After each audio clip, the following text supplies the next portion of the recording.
प्रकृति के नियमों से परे इस अध्याय में जब हम ये पैराग्राफ अभी जो प्रभु जी ने दो पैराग्राफ पढ़े इनको डिस्कस करेंगे कि जीवन की जो भौतिक दृष्टि है, उसके प्रति अमेरिकी और अंग्रेज लड़कों की ये वितृष्णा कृष्ण भावना को स्वीकार करने के लिए अच्छी भूमिका है।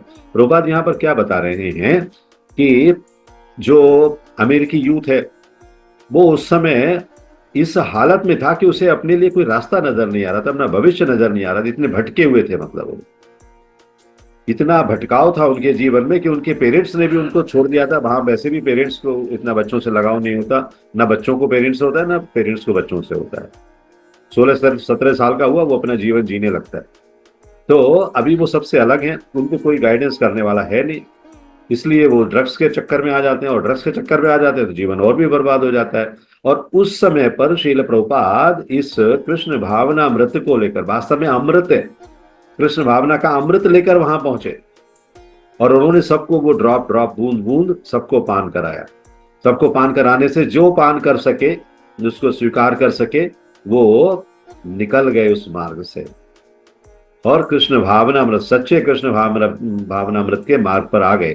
तो प्रभुपाद इसीलिए कहते हैं जो उन्हें घृणा पैदा हो गई थी उस जीवन से, जिस जीवन को वो जी रहे थे, उनके लिए ये अच्छा अपॉर्चुनिटी थी। उनको ग्रैब करो, लेकर आओ, कृष्ण भावनामृत में रखो, दो वक्त का प्रसाद दो, दो जोड़ी कपड़े दो, रहने का स्थान दो, दे विल बी हैप्पी। और वही हुआ, वो सब प्रसन्न रहे।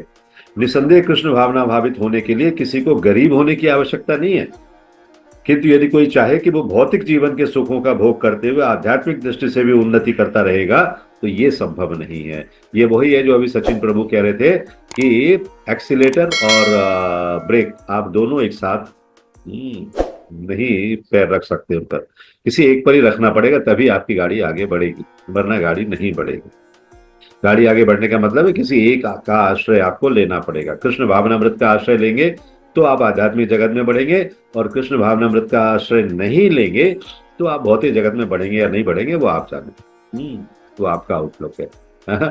लेकिन कृष्ण भावनामृत में अगर आपने आश्रय ले लिया है तो ये गारंटी है, हमारे आचार्य, हमारे जो पिताश्री हैं श्रील प्रभुपाद, वो इस बात का गारंटी लेते हैं कि आप कृष्ण भावनामृत में अगर आपने आश्रय लिया है तो आप भक्ति के मार्ग पर, आध्यात्मिक मार्ग पर आगे अवश्य बढ़ेंगे। कोई शंका ही नहीं है कि आप ना बढ़े। तो प्रभुपाद लिखते हैं कि ये दोनों विरोधी आकांक्षाएं हैं, कंट्राडिक्टरी हैं। ऐसे ही है कि आग में पानी भी डालते रहो और कहो आग जल नहीं रही है। आग जलेगी कैसे जब आग में पानी डाल रहे हो तो? हाँ, तो उसे आध्यात्मिक जीवन में ही सुखी होने के लिए कृत संकल्प होना होगा, यही वास्तविक सुख है। स्पिरिचुअल लाइफ जीने के लिए अपने आप को कमिटेड करना पड़ेगा। अगर वो स्पिरिचुअल लाइफ जीना नहीं चाहता है तो आध्यात्मिक लाइफ जिए न जिए, लेकिन वो अपने जीवन में जो पद उसे मिला है उससे वो च्युत हो जाएगा, गिर जाएगा। कौन सा पद है? वो पद है एक ह्यूमन बर्थ का पद। क्योंकि वो लोग जो कि आध्यात्मिक जीवन नहीं जी रहे हैं वो क्या है, पीछे लिखा गया है ना, पशु समान है। तो आपको जो मानव पद मिला है आप उससे गिर गए ना। पशुओं के, आप मानव देह में जरूर हो लेकिन आप क्या कर रहे हो, पशुओं जैसे कार्य कर रहे हो, तो पशु हो गए, गिर गए आप अपने स्थान से। ये प्रगति नहीं है, ये अवनति है, ये उन्नति नहीं है। तो इसलिए ये मनुष्य जीवन विशेषतः तपस्या के द्वारा आध्यात्मिक जीवन की ऊंचाइयों को प्राप्त करने के लिए हमें मिला है, जो प्रहलाद महाराज कहते भी हैं। और यहाँ पर भी आगे प्रहलाद महाराज का उल्लेख आया है।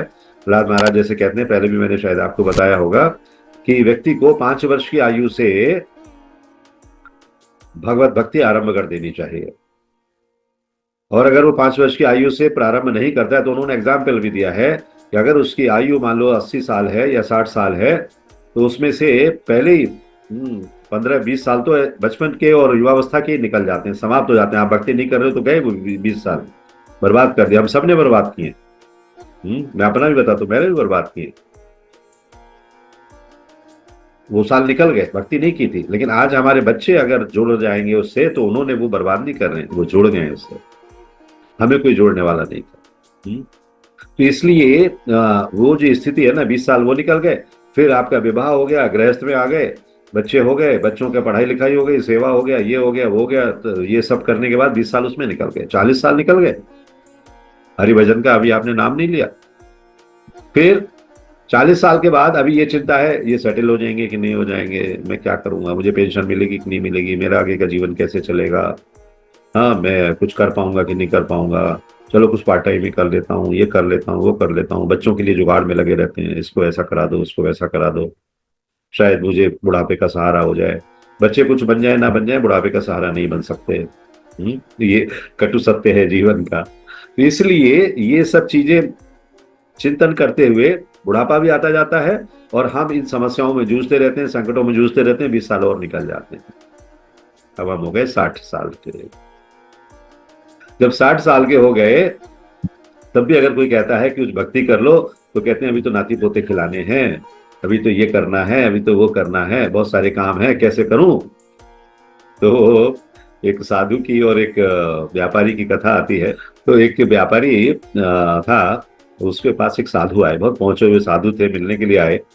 तो वो कहते हैं कि प्रभु आपका व्यापार अच्छा खासा चल रहा है, आप ऐसा करो, इसको छोड़ दो अभी और रिटायरमेंट ले लो, और चलो मेरे साथ, मेरे आश्रम में रहो, भक्ति करो। तो वो जो व्यापारी था वो बड़ा आश्चर्यचकित हो गया, बोले खुद तो साधु है, मेरे को भी साधु बनाने के पीछे पड़ा हुआ है, हाँ मुझे क्यों ले जाओगे भाई। तो उन्होंने कहा कि नहीं नहीं, अभी हमारे बच्चे छोटे हैं, तो वो व्यापार संभाल नहीं सकते हैं, तो मैं बाद में सोचूंगा इस विषय में। साधु चले गए। साधु फिर अगले साल आए, हर चतुर्मास में आते थे। अगले साल फिर आए, फिर उनके पास पहुंचे, प्रसाद वगैरह किया, उन्होंने प्रसाद वगैरह कराते थे सब कुछ व्यवस्था से। और उसके बाद कहा कि अब तो आपके बच्चे बड़े हो गए, पढ़ाई लिखाई भी पूरी हो गई, व्यापार संभाल सकते हैं, आप उनको व्यापार दे दो, चलो मेरे साथ आश्रम में। उन्होंने कहा नहीं प्रभु, अभी तो बहुत काम करने हैं, इन बच्चों की सब शादियां करनी है, और उसके बाद हम चल सकते हैं। तो महाराज फिर चले गए, और फिर अगले साल लौट कर आए। अगले साल आए तो उन्होंने देखा कि घर में बहुएं घूम रही हैं, बहुओं के बच्चे घूम रहे हैं, सब कुछ है, सब कुछ अच्छा हो गया है। तो उन्होंने कहा प्रभु अब तो आपके बहुएं भी आ गई, बच्चों की शादियां भी हो गई, नाती पोते वाले भी हो गए, आप दादाजी हो गए, अब तो चलो। तो बोले अभी नहीं जाना, अभी इनको समझ डेवलप नहीं हुई है, they are not well developed to handle this business. तो इसलिए मुझे देखना ही पड़ता है, मुझे देख रेख करनी पड़ती है। मैं शाम को 4 घंटे और क्या नाम है रोजाना आता हूँ अपनी दुकान पर, सारा हिसाब किताब चेक करता हूँ, क्योंकि ये लोग जो है वो नई पीढ़ी के लोग हैं, ये सब बर्बाद कर देंगे जो मैंने जोड़ा है। महाराज फिर चले गए। चौथी बार जब वो आए तो देखा कि ये सेठ जी वहां पर नहीं है, लेकिन सेठ जी के घर के बाहर एक कुत्ता बैठा हुआ है। तो महाराज जी तो पहुंचे हुए थे, वो समझ गए कि ये सेठ जी की मृत्यु हो चुकी है, और सेठ जी कुत्ते के रूप में अब इस घर के बाहर बैठकर घर की रखवाली कर रहे। तो उन्होंने उनके कान में जाकर कहा, कुत्ते के कान में, सेठ जी अब तो आप कुत्ता बन गए हैं। अब वो कुत्ते हैं बेचारे, सिर हिला रहे, कह रहे हाँ बन गया हूं। बोले अब तो चलो, अभी आप कुछ और नहीं कर सकते, कम से कम श्रवणम तो कर सकते हो, अब चलो मेरे आश्रम में। बोले अरे अभी भी मैं कैसे चला जाऊं, घर में छोटे छोटे बच्चे हैं, इतना व्यापार है बड़ा, कोई चोर आ गया, कुछ आ गया तो ये तो सब लुटा देंगे ये लोग तो अपनी मस्ती में रहते हैं, मोबाइल पे ही बैठे रहते हैं हर समय, तो मैं घर के बाहर बैठ के रक्षा कर रहा हूं इस घर की। तो ये हालत होती है कि आदमी को कितना भी सद्मार्ग दिखाया जाए, उसको बुद्धि नहीं आती है। अगली बार फिर से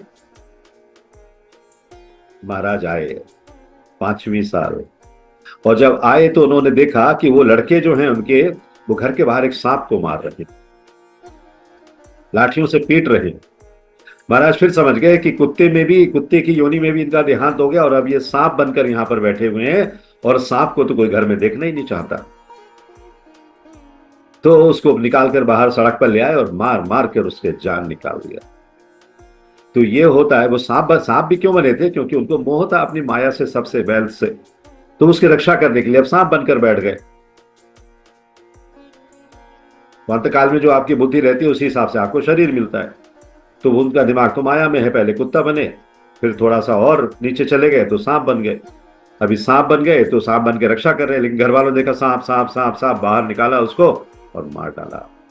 तो वही बच्चे हैं जिनके लिए आपने भक्ति छोड़ी थी। वही परिवार है जिसके लिए आपने भक्ति छोड़ी, वही परिवार है जिसके लिए देख रेख के लिए आपने सारा जीवन समर्पित कर दिया।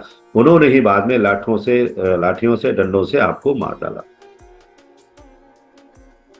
हाँ, तो यही बात यहां पर कही जा रही है कि मनुष्य जीवन, ये जो भौतिक जीवन है ना, भौतिक जीवन इतना संकटग्रस्त है। जहां हमें खुशी भी नजर आती है वो खुशी होती नहीं है, वास्तव में बहुत बड़ा दुख है।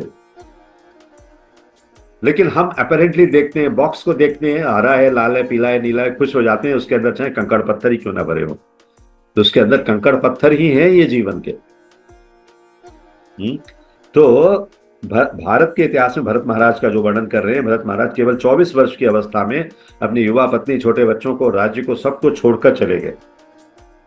प्रहलाद महाराज का उदाहरण दे रहे हैं। प्रहलाद महाराज को इतनी सजाएं देने के बाद भी उन्होंने जो भगवान का आश्रय था वो नहीं छोड़ा। उनके पिता विस्मित हैं कि ये कैसे हुआ है, मैंने तो इसके लिए दूसरे टीचर्स रखे थे और किस टीचर से ये पढ़ा है। अगर आप समर्पित हो तो किसी भी टीचर से पढ़ने की आवश्यकता नहीं है उस स्टेज पर। हाँ, इसीलिए भौतिक जगत में हमें गुरु दिया गया है कि गुरु आपको उस स्टेज तक ले जा सकते हैं। लेकिन ये जो टीचर्स हैं, ये टीचर्स जो भौतिक जगत का पढ़ाते हैं, वो कुछ काम आने वाला नहीं है। भगवान खुद आपको वो चेतना दे देते हैं, वो स्मृति दे देते हैं कि आपको शास्त्रों का ज्ञान हो जाए। वो उस समय उनको मिला, भरत महाराज को भी और प्रहलाद महाराज को भी, विध्रुव महाराज को भी। श्रीमद् भागवतम में इतनी कथाएं हैं, इतनी प्रेरक कथाएं हैं कि उनको 10 बार पढ़ो तभी भी हर बार रोमांच हो जाता है कि कैसे ये संभव हुआ। हम तो इतने मोटी चमड़ी के हैं कि हमारे ऊपर तो कुछ असर ही नहीं होता है। कितना भी कीर्तन सुन लो, कितना भी लेक्चर सुन लो, कितना भी कुछ भी कर लो, उच्छिष्ट भी खा लो, फिर भी थोड़ी देर में मन जो है उछल के कहीं और चला जाता है। तो विषय वासना में डूबने के लिए इतनी गुंजाइशें हैं, इतनी गुंजाइशें हैं, इनकी कोई सीमा नहीं है। बहुत सारे अवसर हैं, लेकिन आध्यात्मिक चेतना में डूबने के लिए एक भी अवसर मिलता है तो उसको भी हम छोड़ देते। जैसे वो सेठ जी ने हमेशा छोड़ दिया। अगर उन्होंने पकड़ा होता तो शायद ये सांप नहीं बनते, कुत्ते भी नहीं बनते, है ना। तो ये स्थिति होती है। हमें अपना भूत, वर्तमान और भविष्य सब खुद बनाना है। 7वें अध्याय का 26वां श्लोक कल हम लोग शाम को पढ़ रहे थे, तो उसमें यही कहा है कि भगवान तो जानते हैं आपका भूत, वर्तमान और भविष्य क्या है। आप नहीं जानते। आप अपना वर्तमान भी, मतलब अभी का समय भी नहीं जानते कि 1 घंटे के बाद क्या होने वाला है। लेकिन ये भक्ति के माध्यम से आप आगे का 1 घंटा और आगे के 100 वर्ष तक सुधार सकते हैं। वो आपको पता है। शास्त्रों ने बता दिया है, गुरु ने बता दिया है, आचार्यों ने बता दिया है, वैष्णवों ने बता दिया आपको कि आप अपना जीवन सुधार सकते हैं। तो उसको सुधारने में क्यों हम कमी करते हैं? हमें सुधार लेना चाहिए। भूत, वर्तमान और भविष्य तो हम नहीं जानते, भगवान जानते हैं। तो उसमें एक एग्जाम्पल मैंने दिया था, श्रील प्रभुपाद अपने प्रवचन में कह रहे हैं, न्यूयॉर्क में बैठे हुए हैं कि कमरे में जिसमें बैठे हैं उसके सामने का दरवाजा खुला हुआ है, तो उस दरवाजे से एक कार इधर से आती है, इधर जाती है, एक कार इधर से आती है, इधर जाती है, मतलब कारें आ रही है, जा रही है। तो जो व्यक्ति सिर्फ ये देख रहा है कि मेरा वर्तमान है, आगे का और पीछे का कुछ पता नहीं है, उसे भूत भी पता नहीं है इधर क्या है, और भविष्य भी पता नहीं है इधर क्या है, इधर से कौन सी कार आने वाली, कौन से रंग की आने वाली है, इधर से कौन सी आने वाली वो भी पता नहीं है, कितनी कारें हैं दोनों साइड में वो भी पता नहीं है। लेकिन जब कार सामने आती है तब उसको उतना ही पता है। लेकिन जो भगवान है या जो उस दरवाजे के बाहर खड़ा हुआ कोई व्यक्ति है, उसको इधर की कारों का भी ज्ञान है, इधर की कारों का भी ज्ञान है, जो चल रही है कार उनका भी ज्ञान है। तो वो भगवान है जो भूत, वर्तमान और भविष्य सब जान रहे हैं, इधर कितनी कारें, इधर कितनी कारें हैं। लेकिन जो व्यक्ति सिर्फ वर्तमान में है और भौतिक जगत में डूबा हुआ है, आज के ऐशो आराम करने कल हो ना हो यही सोचता है, तो उसको कुछ पता नहीं होता है ना। भगवान उसको फिर बताते हैं कुछ भी। क्यों बताएं? भगवान बताते कैसे हैं? भगवान बताते हैं इंट्यूशन देकर, इंट्यूशन दे देते हैं। आपको लगता है नहीं ये काम मुझे नहीं करना चाहिए, हो सकता है कि अगली कार काली ही आ जाए ना, उसके दिमाग में आ जाता है, और भगवान ने काली कार भेज दी, देखो मैं सक्सेसफुल हो गया, काली कार आ गई, है ना। तो ये इंट्यूशन है उसका, इंट्यूशन से वो समझता है। चीजों के लिए। और वो इंट्यूशन कौन देता है? भगवान देते हैं।